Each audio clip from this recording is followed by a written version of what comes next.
What's up, y'all? My name is JR, and for those of you who don't already know, I'm a huge movie and TV nerd. If you're new here, I appreciate you taking the time to check out my channel. I hope you consider sticking around and joining the film community I'm trying to build here on YouTube.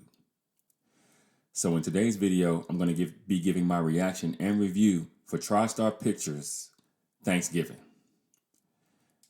And I want to let you guys know that this video will contain some very, very mild spoilers. So if you haven't had a chance to see this movie yet and you're not trying to hear about anything that happens in it, you might want to exit this video right now. And with that being said, no more wasting time. Let's get into it.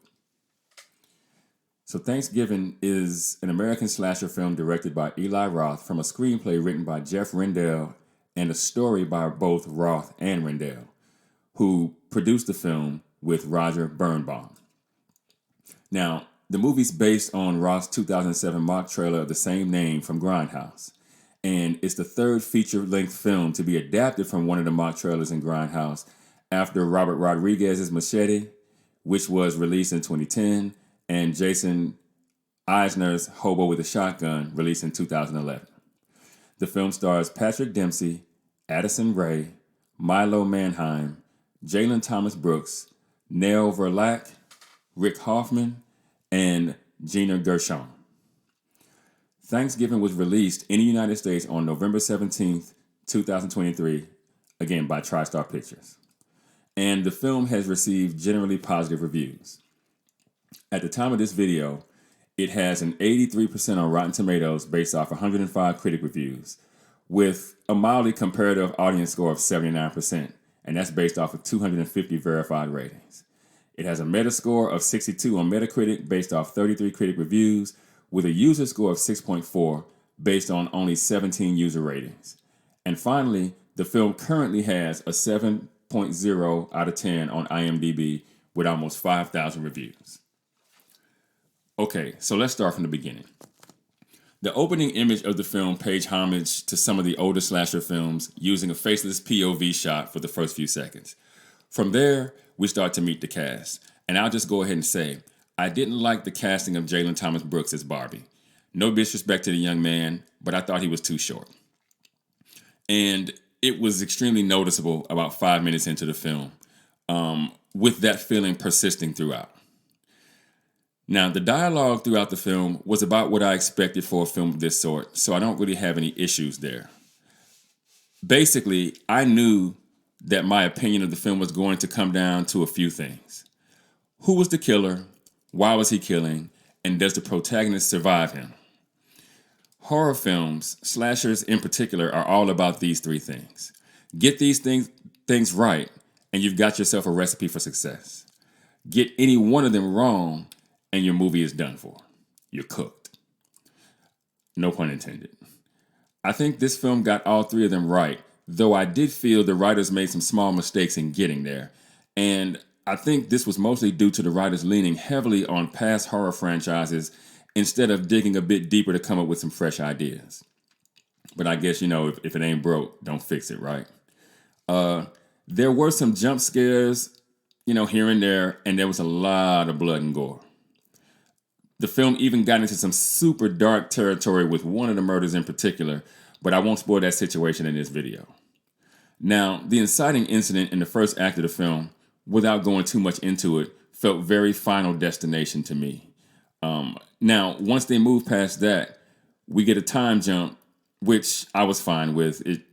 It kind of fits in with what you would typically expect from films of this nature.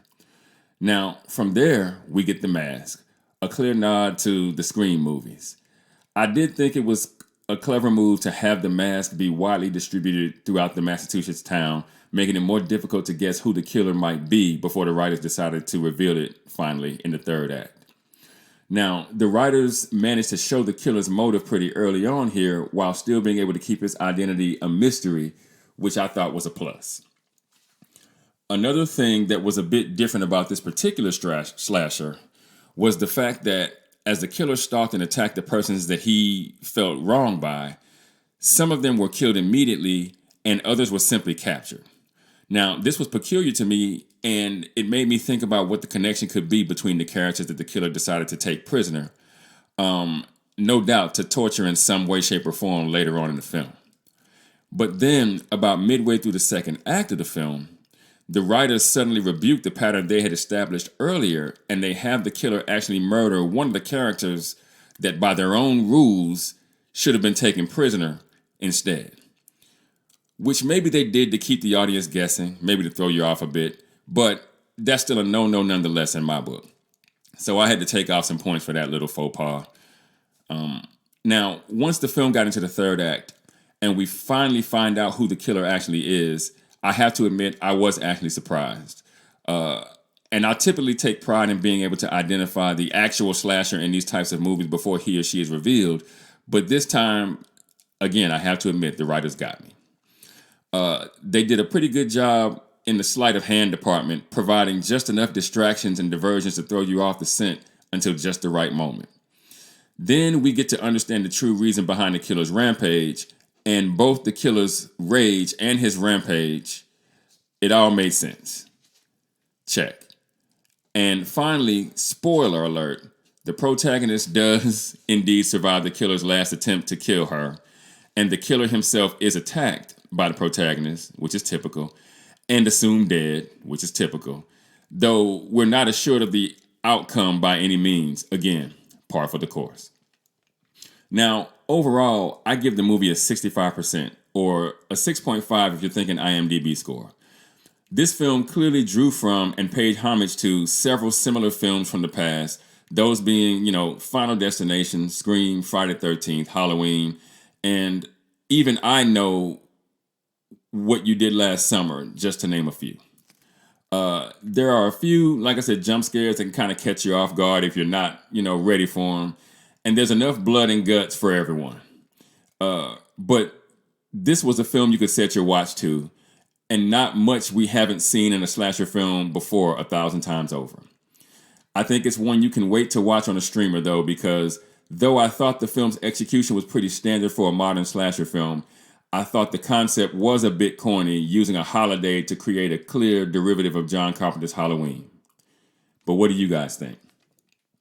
Have you seen Thanksgiving yet? If you have, how do you think the movie stacks up to the other slasher films out there? Let me know in the comments.